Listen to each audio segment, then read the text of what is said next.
right, everybody, we're gonna get started here. Just want to quickly introduce myself. Just gonna make sure everybody can see me here. My name is Manoj Patil. I'm the president of New Horizon, and also I'm a president of a college nearby. What else I need to tell you guys? We started this company in 2008. This is our 15th year. We had more than 6,000 students. Uh, Across 22 different states in the U.S. We had a student from France once, so pretty dedicated, I would say. Because it was like a different time zone and stuff, so that student was to be up all the time. All right, so what I'm going to do right now is I'm going to read out your names.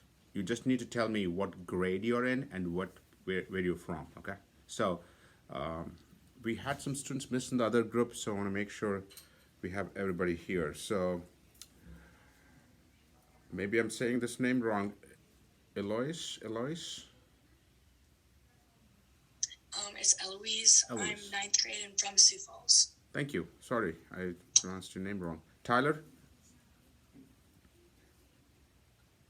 I'm in 10th grade from Sioux Falls. Tanvi? I'm in 10th grade and I'm from Sergio. Sergeant Bluff. Maya? I'm in 9th grade and I'm from Sioux. August? I'm in 9th grade and I'm from Sioux City. Sophia? I don't see her here. Okay. Ava? I'm a freshman and I'm from like Maskell over area. Which area? Nebraska. Okay. Which is the hometown? Well, I live in the country, but like Newcastle. Oh, Newcastle. Area, kind of. Yeah, okay. Nirmay? I'm in 10th grade and I live in Atlanta. Isabella? 10th grade, Kansas City. Sahara? I don't see her. I think she's the farthest. She's in New Jersey. So, Brooks? Noah? He's from Arizona. Anna? I'm in 10th grade and I'm from Sergio. Okay. Kirti?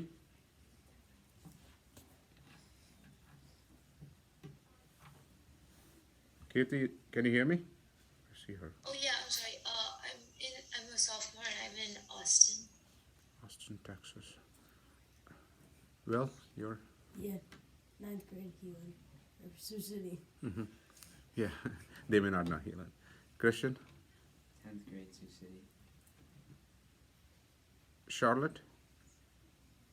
10th grade, Sioux Falls. Nick? 9th grade, Okoboji, Iowa. Okay. All right, so we are missing few people. All right, so we're gonna get started here. So you just had a class with Aubrey. I just have a couple questions. Did you guys learn? You can talk. We can. And online I'm in students also. geometry right now, so it's mainly like review. Yeah. Same. That's good actually, because there's a huge chunk of ACT math is geometry and algebra 2. So if you don't know geometry, which those guys who are in 11th and 12th graders, they're gonna have a horrible time. So you want to get done with the ACT ASAP, because once you're in pre-calc and calc, you would have actually forgotten quite a bit of stuff. So a lot of our freshman students who took our ACT class have done really well because they're actually learning the material in school as well. So that's good. Was it boring? Not very boring. Not very boring. Okay, good. Do you guys have your calculators? Not a graphing, but a Yeah. calculator. Mine is coming. It'll be here by next week. Same. So. Okay. Okay. How many don't have a calculator then? So 1, 2, 3, 4, and anybody online under 5? Okay. Okay. All right. We'll see if we can manage it.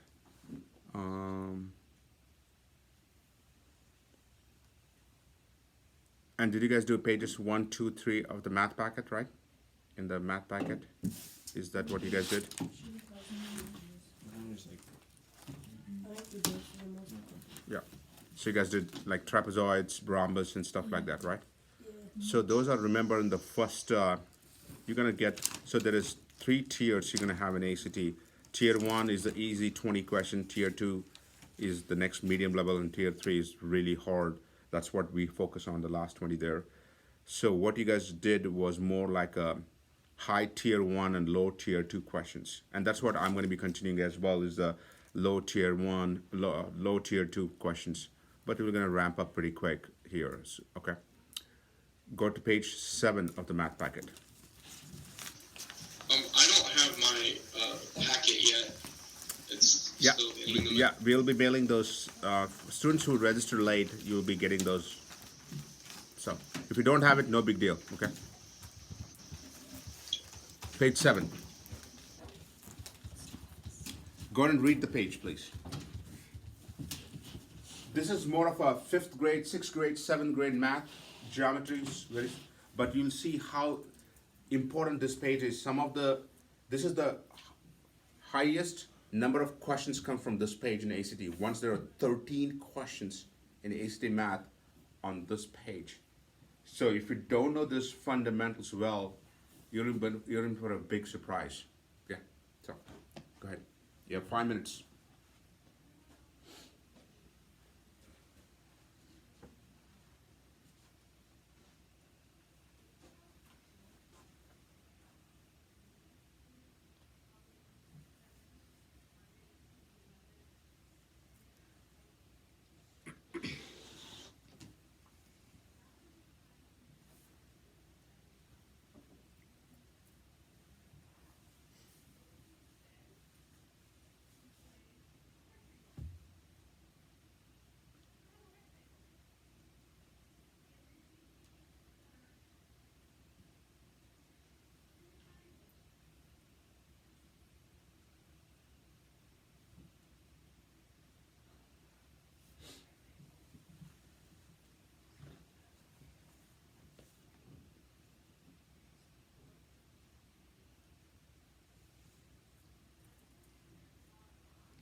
All right. So here's how my classes are going to go. I'm going to be mainly responsible for ACT math and science. Aubrey will help me with ACT math as well, but science will be all me. So each one of our instructors teach different. Everybody has their own style. So what I'm going to do is I'm going to write a problem, give a few seconds to few minutes to do the problem. If you're face to face, just raise your hands once you're done. If you're online, just unmute and tell me your name so I know who has done it, okay? And that will give me an indication of how you guys are doing. Second, your job is to learn here, okay? Not just come here and write some things. Your job is to learn. So if you don't understand, you gotta ask questions, okay? Because if you don't now, in the real ACT, you're gonna eventually get caught up. So, and you don't wanna be in that situation. Third, the best way to practice is once you go home, either re-watch the video or redo these problems so that it stays fresh with you guys. Now, if you're in 9th and 10th grade, this is probably the best time to take ACT, okay? Hoping to be done by end of 10th grade or beginning of 11th grade. You don't want to be, many of the juniors have so many things on their plate, there's too much tension for them. So you want to try to get your ACTs done, and this is going to be a big bottleneck for you guys is the ACT math. And especially during the COVID, we have seen a big slump in the performance. But things have started to really go up. Like this December, we had 3 students get 35 composite. So things have started to, and we have seen more students face to face, more interactions going on. We had a wonderful class today. So I expect the same thing for you guys, okay? I don't have time to screw around. You don't have time to screw around either, okay? I don't want to waste your time, and you should not be here to waste your time. Sounds good? Fair enough? So this is going to be all strict learning, okay? Question number 1, okay?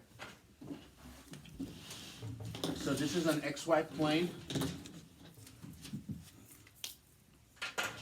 and you have 2 points on the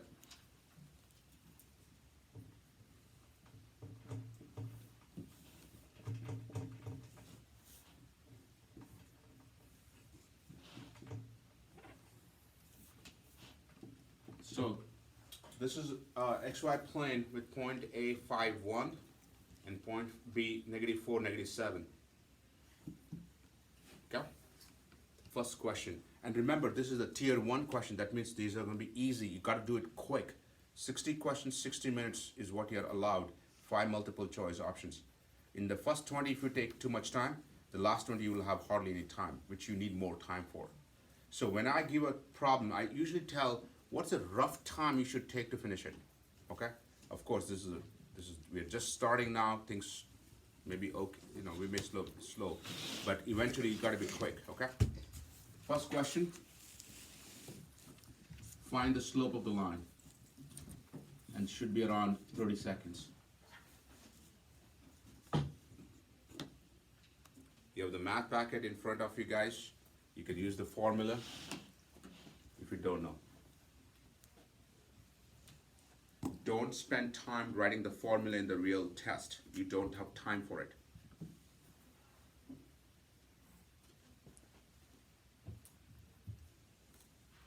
Do we raise your hand? Yeah, raise your hands if you're here online. Unmute and tell me your name. I need to know this. Tyler. Vicky. Isabella. Charlotte. Eloise.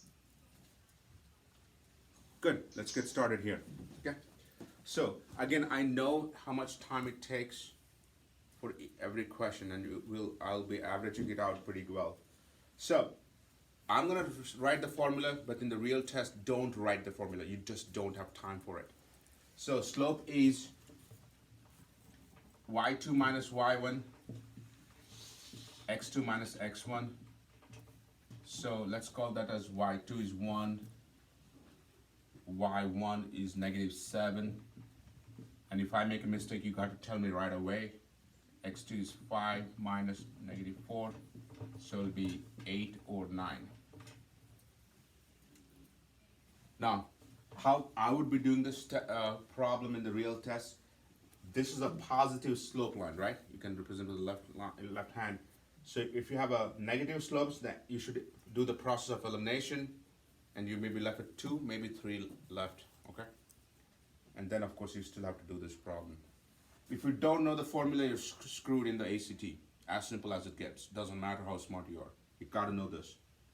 Second mistake people do is they forget the negatives. Watch it. And the worst part is if you start making mistakes in the first 20, every question has what's called a fudge factor. That means easy question has a negative fudge factor. That means if you make a mistake of that question, not only you lose that point, you may lose a little bit more because they think it's too easy. Okay? So there's negative fudge factors and there's positive fudge factors. And I'll tell you which problems have positive fudge factors. This one is a highly negative one. Okay? It's usually on question number 8 or 9 in ACT, this one. Any questions? What's a fudge factor exactly? Fudge factor is a bonus points, either they add or take it away. Okay? And I can draw a graph later on of how it looks like. So, you know what, why don't I? You guys don't have to write this, okay? I'm just showing this. So this is what we call a baseline in ACT, and there are 60 questions from question 1 to 60. So what they do is they have these points here like this. So this is plus, 0, negative. So that means, so let's say this was question number 1, and that was somewhere here. That means if you make a mistake, you lose that 1 point and some of these points here. Each question has been plotted on this, called equate process. And each is called a fudge factor. Question number 2. Find the distance between A and B.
So distance is square root of x1 minus x2 square plus y1 minus y2 squared.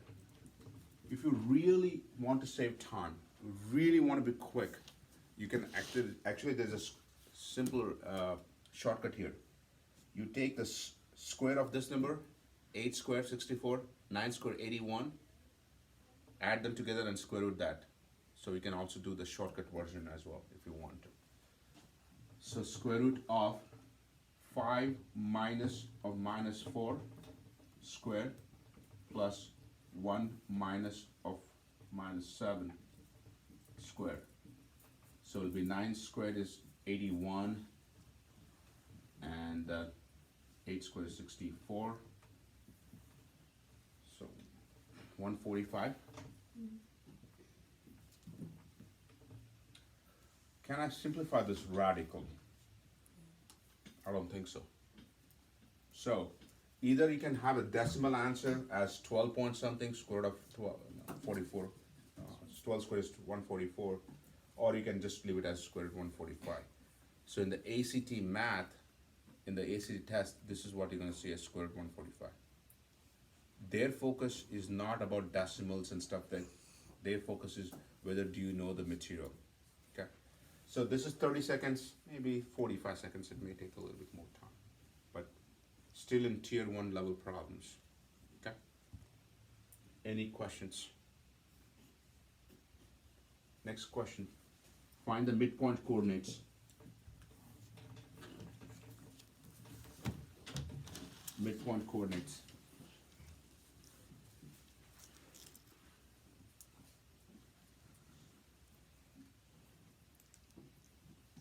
Near mine.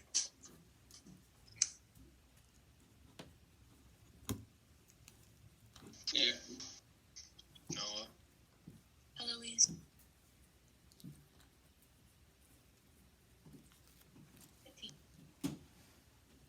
Isabella. Tyler. Charlotte.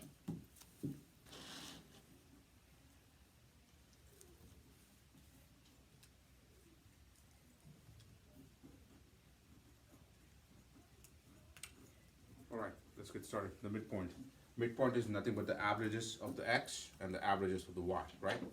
So x1 plus x2, 5 minus 4 is 1, half of it, 1 half. 1 minus 7, negative 6, divided by 2 is negative 3. So one of the things I'm going to strongly suggest, especially for geometry-based problem, is to see if that makes sense, okay? Visualization of the answers. So half is somewhere here, negative 3 is somewhere in here. Well, okay, right? It's an okay guess. So you should be able to visually picturize your answer and say, okay, does that even make sense? Okay, let's say you made a mistake and you wrote half and 3, you know it's not. So you can eliminate so many answer choices in ACT by doing the process of elimination. So one of the things to really focus in ACT, especially for you guys who are beginning this journey, is to be cognizant of the process of elimination. I cannot stress how many times you can eliminate the answers. It's going to be a huge deal for you guys. Good?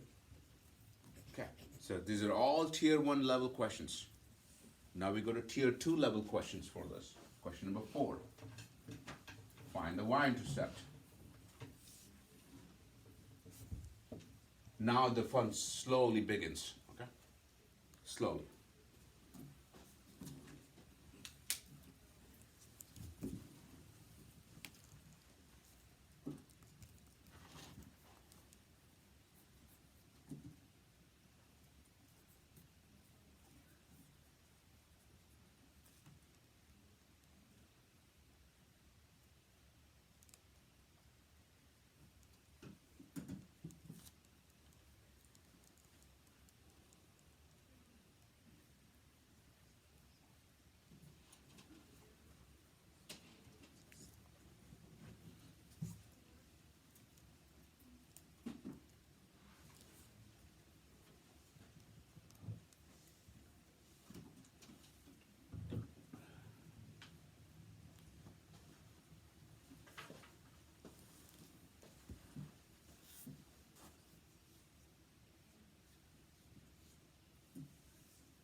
So far, I have only one.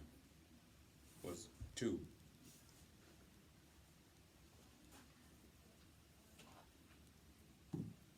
Three, Yeah. 4. Now you can see how immediately it changed, right? It was going all easy, easy, easy. This is actually a very medium level question in ACT. This usually you get around question number 30, 31-ish. So, and this is the fundamentals, not only for straight line equations, but you gotta know it for every function you're gonna learn is the y-intercept and x-intercepts. All right, put your pencils down. Everybody, listen to this, okay? This is very important. And I can almost bet every single time in ACT you'll see this question, every single time. I don't think so I've ever seen a test without having questions on y-intercepts. So the first job you have to do is to write the slope-intercept form y is equal to mx plus b. Okay? This is a huge advantage to you guys. Second, well, if this problem was directly asked, you have to find the slope. In this case, we already know the slope. That's good. Any point on the straight line must satisfy the equation. So you can pick any point. You can pick this, you can pick this, doesn't matter. So let's pick this one. So y is 1, slope is 8/9, x is 5, and b is your y-intercept. Sounds good? So, I would like to do this. Don't write. I'll give you some time for you guys to write. Get your calculators, graphing calculators. Because there's something you guys need to learn today. Okay? So, to find slope, intercept, so you're gonna do 1 minus 40 over 9. Do it in your calculator. 1 minus 40 over 9. And hit enter. Then you get a decimal, right? Then there's a key called math. Then hit number 1. Then hit enter. It'll convert that repeating decimal or a terminating decimal to a fraction directly. What do you guys got? Sorry, could you please repeat? Okay, let me repeat. So 1 minus 40 over 9. Then you get if you hit enter, you get a decimal. Then click on math, number 1, enter. It'll give you a fraction form. What's like negative 31 over 40?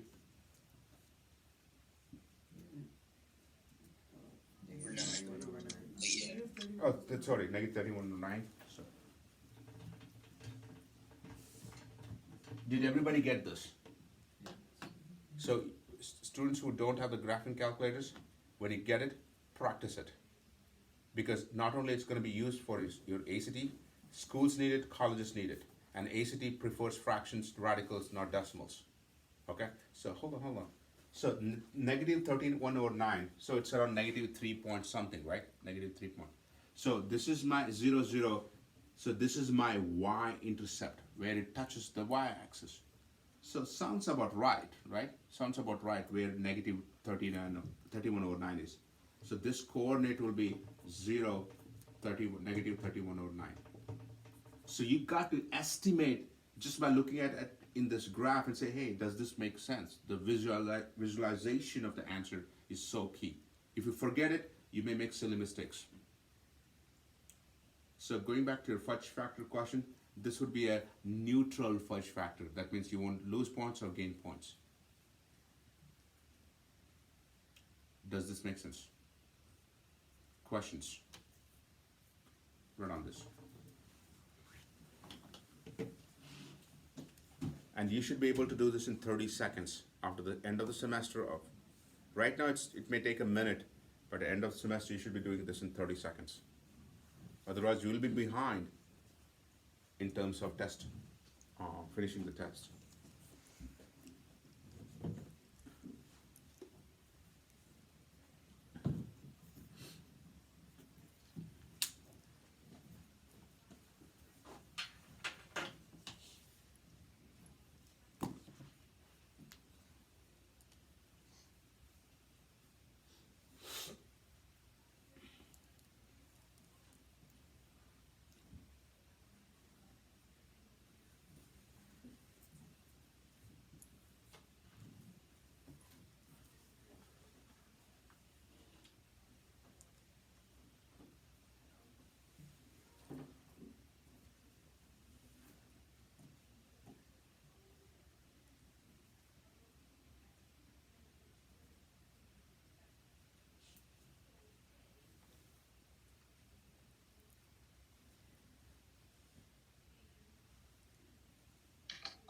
question.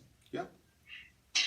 How do I know where to plot minus 31/9 in my graph? You mean in your graphing calculator or in here? In the graph, like not the calculator. Okay, so what I would do at that time is I would do negative 31 divided by 9 as a decimal form. What does it come out to? 3.4. Negative 3.4. So this is 0, this is negative 7 here. So this is negative 7, this point here. So my y-intercept is between 0 and negative 7. Seems like negative 3.4 is okay. I'm not saying this is exact because it's not scaled properly, but you should be able to picturize, visualize, okay, is that making sense to you guys? So if you got, let's say, 89 or 9 or something like that, which is below something here, then you know it's wrong. So the visualization of the answer is very, very helpful. And I do this every single time I do an geometry-based problem because I already have an idea what it looks like. So in the answer choice, what I would do for process of elimination, if it's a positive y-intercept, it's wrong. If it's 0, it's wrong. And if it is below negative 7, it's wrong. Sounds good? One time, you could do the entire ACT math question, that particular question, just by eliminating, and you didn't have to do any of it. Nowadays, you'll be left with 2 answer choices after elimination. I've seen that. Does that help you? Yeah, that made sense. All right, let's keep it moving on. Yes. Okay, so you know how usually you flip your action when there's like an equal sign? So why do we subtract on both sides? Like, Because the B is here. okay, So wait, so, this is positive 40 over 9. right, so but then wouldn't we normally like divide or multiply with fractions? If this was multiplied. Okay. Make sense? If this was, for example, if this is 1 is equal to 40 over 9 times B, then you would divide by 40 over 9.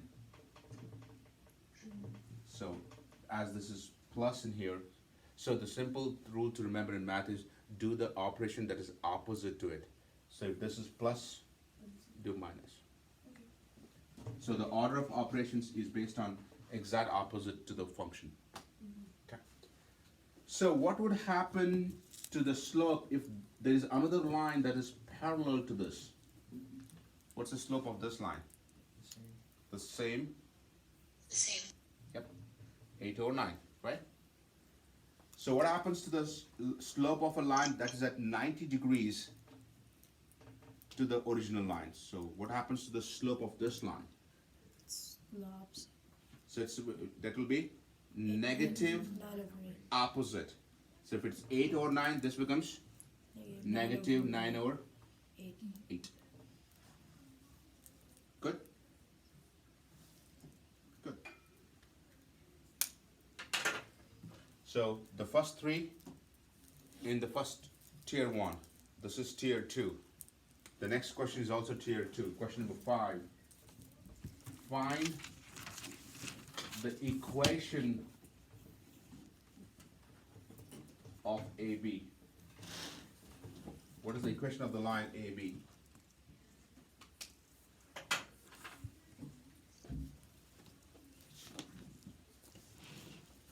Is that supposed to like the slope intercept form? Or what is it?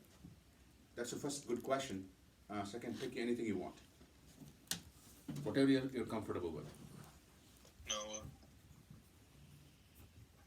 Charlotte. Nehemiah. Eloise.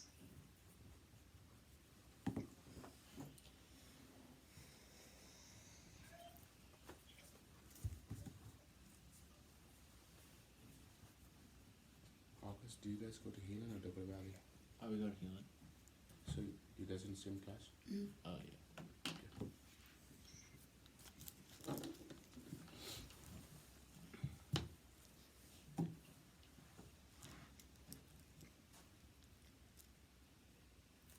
All right.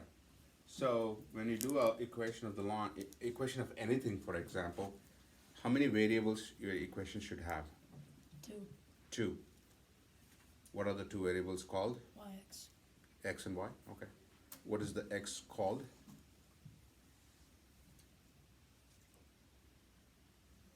There are names for these two. And I want to know the names. Independent and dependent. Independent and dependent variables. What is independent? X, Why is X independent? because it can stand on its own. Okay, I'll give it to you. So Y is a function of X, right? So Y depends on X. So X stands by itself because Y depends on X. So good. You guys need to know, right?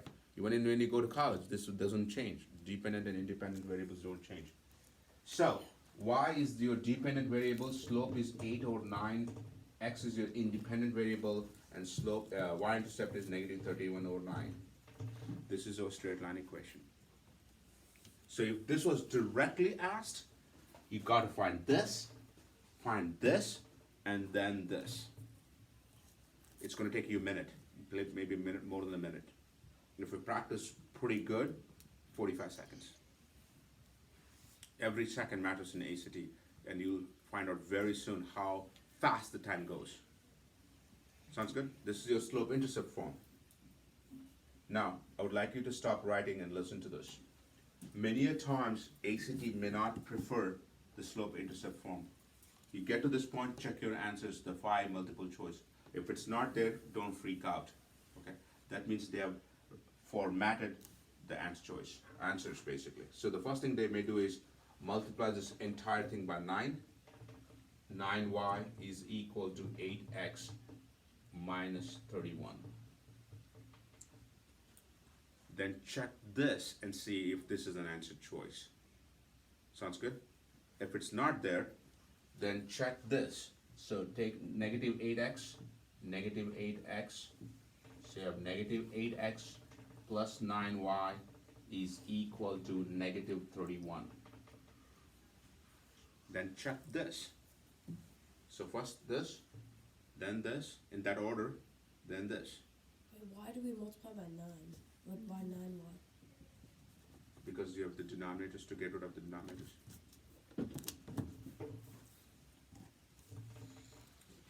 Okay? Then, even if it's not this, if it's not there, so 1, 2, 3, then what they may have done is they would have multiplied this by negative 1 to make the x coefficient positive, called the standard form. In the standard form, the coefficient of x, which is 8, has to be positive. Here it's negative 8. So in a standard form, ax plus by is equal to c. A has to be a positive integer. Make sense? So either one of the forms is possible in ACT. Either I usually have seen this or this. So keep an eye on that one. A is 8, B is negative 9, and C is 31. You know that we need to do this, and that our answer which we've gotten isn't wrong actually. Say it once again. How do we know that we need to find this, like do all of these steps, or like our answer actually might be wrong? Like how do we know that? Okay. So what I would do is, if you get this, and if it's not in the multiple choice answer, then only go to the next step by multiplying by 9. But if you got this wrong, everything will be wrong, of course. Yes, Bill. What if it's a whole number, the y-intercept? Then would we still multiply by it? No, remember, you're looking at the least common denominator and you're multiplying with that one. Your goal is to have no denominators. So when you get the standard form, there cannot be any fractions here. So if there is only 1 here, so it's just a negative 31, you would still multiply with 9, and then it will be negative 31 times 9 here. So your goal is to get rid of the denominators. Make sense? Mm-hmm. Any questions? Go ahead and write down this.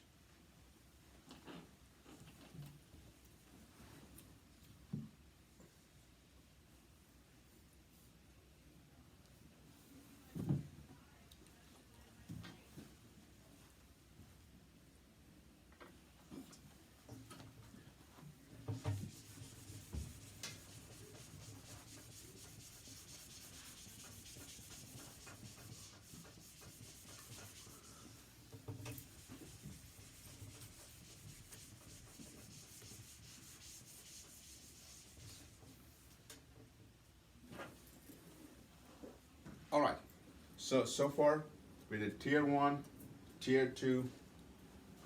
Now we go to tier 3 level question. That's okay. For the same problem, find the x-intercept.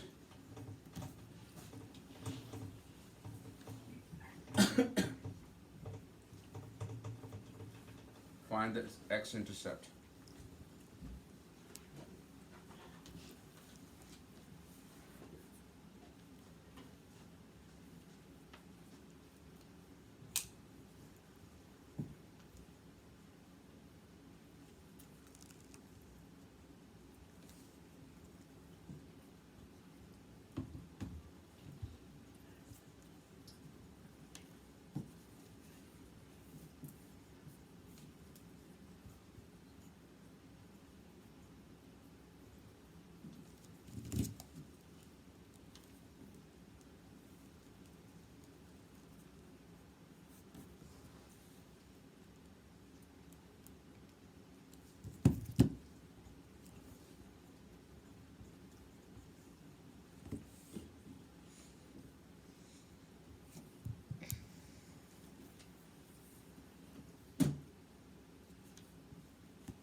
All right.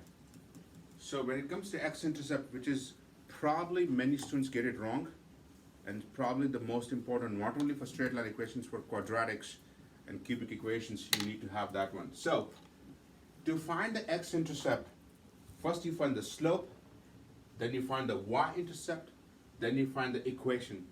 So you got to get to this point before you even think of x-intercept.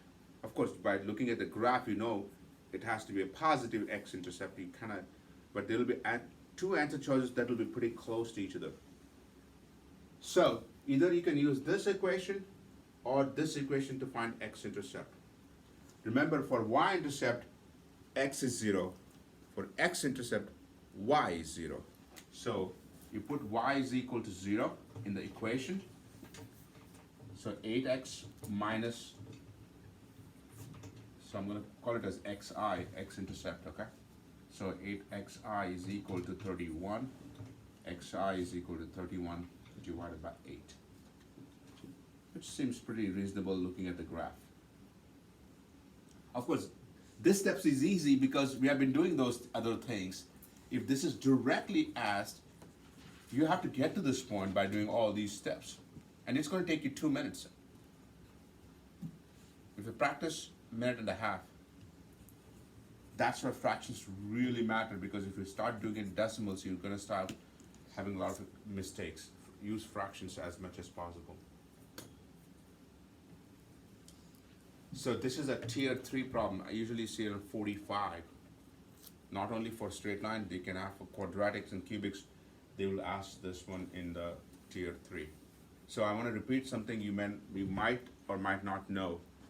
What is more important in graphing, x-intercept or y-intercept? X-intercepts. So x-intercepts gives a solution to the equation. Y-intercept is for convenience. Sounds good? So what is important?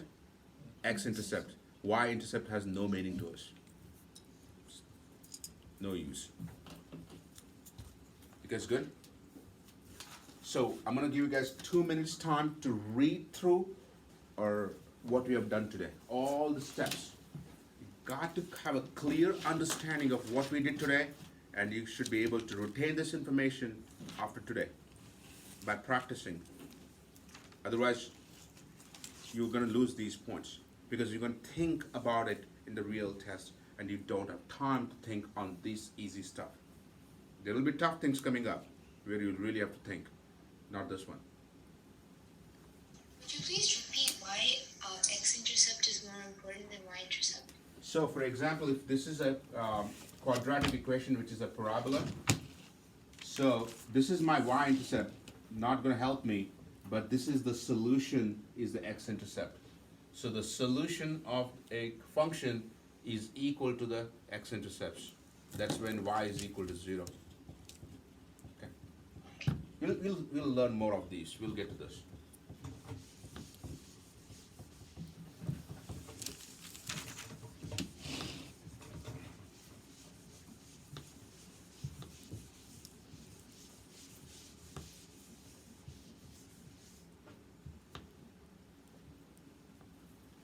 Yes.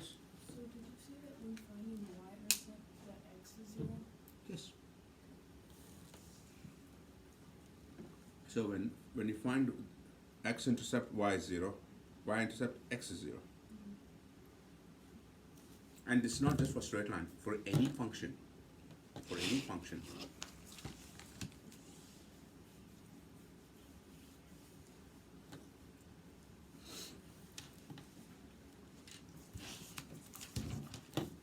You guys good? The way I practice this portion when I learned this is, remember I picked just random 2 points, right? Pick any set of 2 points, do it 10 times, all these things, you'll never forget it. Even if you want to forget it, you just can't, because it stays with you for a long time. And you have to do all of them, and you'll never forget it. And that confidence during the test really starts to build, you know. Oh my God, I know this. That's what is gonna miss in the test, is when you see a problem and you panic or you freak out. You know why you panic? Because you actually don't know the material completely and correctly. That's where you panic. So people always remember, if you know it, you'll never panic. That's simple. Same with your sports, right? If you're doing a 3-pointer in a basketball, if you're confident, you have practiced enough, then your hands won't shake. You'll do well. Let's go to page 14. Oh, could you please explain the x-intercept part again? I didn't exactly understand that. We'll get to the x-intercept next week. There'll be a big topic on that one, okay? You'll definitely want to get to the x-intercept pretty big time. This is just more of an introduction today. Yeah, by the time in next 2-3 weeks or so, you'll know x-intercepts very, very well. All right, page 14, polygons. You get one question on an average in the ACT. Read polygons, please.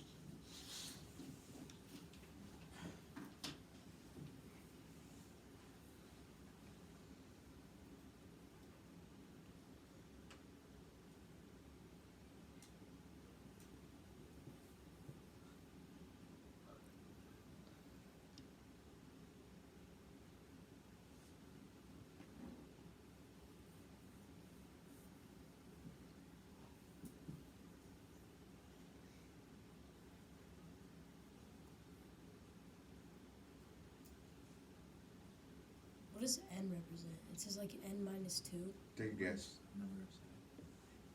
Number of sites.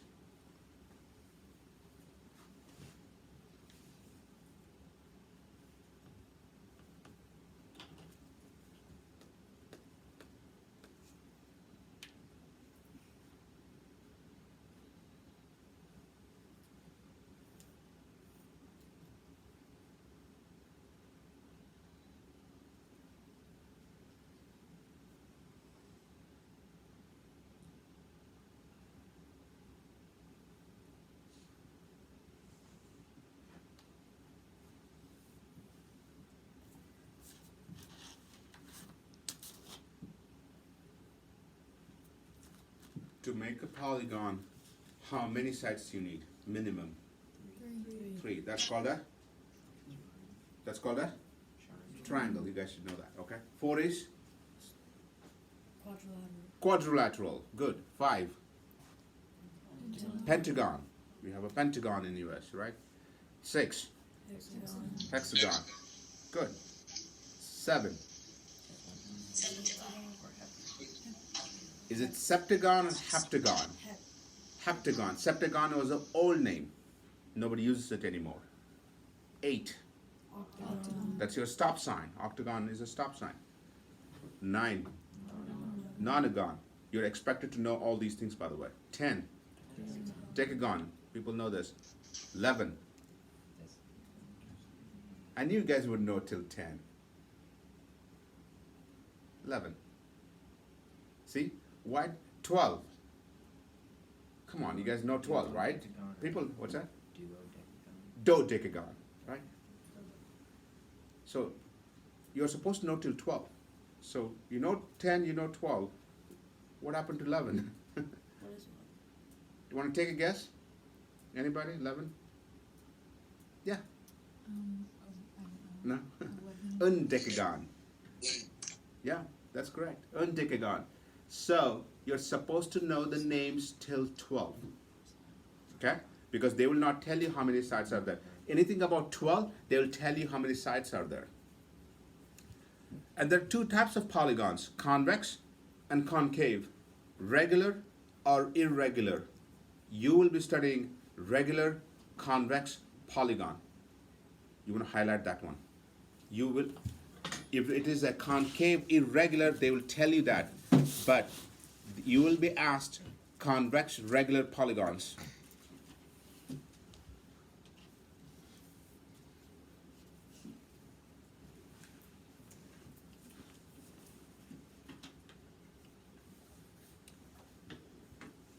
All right? There are three important formulas I would like you to highlight. You should have a highlighter, we gave you one, in that sheet of paper. One is for interior angle. Do you see that I? Interior angle. Yeah? Exterior angle. And the number of diagonals at the bottom of the page. You got to know these three formulas. The problem we have faced over the years on this section is the interior angle and the number of diagonals. People do not remember it. And in the real test, they wonder about it. Okay, you can wonder all you want. Nothing is going to happen because either you know it or you don't know it. You just don't. It doesn't matter how smart you are. If you don't know the formula, you just can't do it. And I've had concerns with both of these, especially the interior angle. So, get your calculators. Go and get your calculators. Find the interior angle of a heptagon. I don't want you to write anything. I want you to just play with your calculator and get me the numbers. Heptagon, interior angle.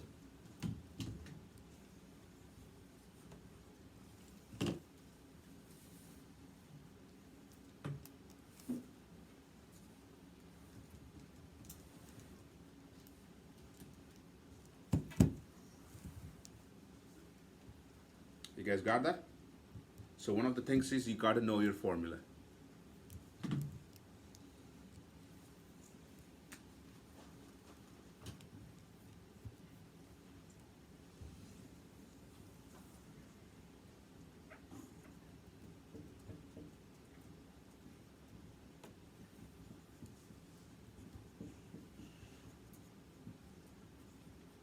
What is that? How many you guys got? 128.57. 128.57. Let's round it out to 6. You guys got this? Again, you guys should go home and try it out. Okay, practice it. Don't assume it's easy. Just get your hands dirty and get it done. Did you guys get this? Yes or no? Yes. Okay. Now, if it's a convex regular polygon, you can find the exterior angle very easily by two different methods. One, you take 180 degrees minus the I, which is, this is the I, and tell me what do you guys get, by the way. Should be what?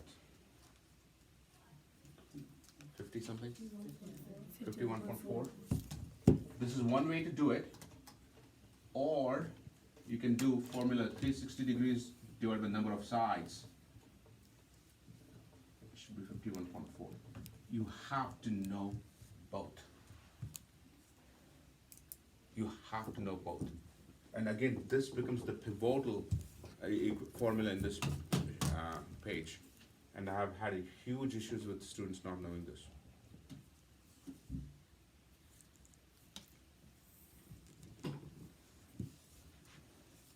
Okay? We're not done with this. We're just beginning polygons.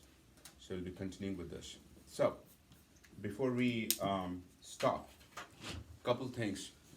I like the energy. I like you guys were asking questions. That has been rare last 3 years, let me tell you. Pre-COVID times, it was fantastic. Lately, like 2020, 2021 was really bad. Nobody interacted, nobody asked questions. Everybody sat like a statue.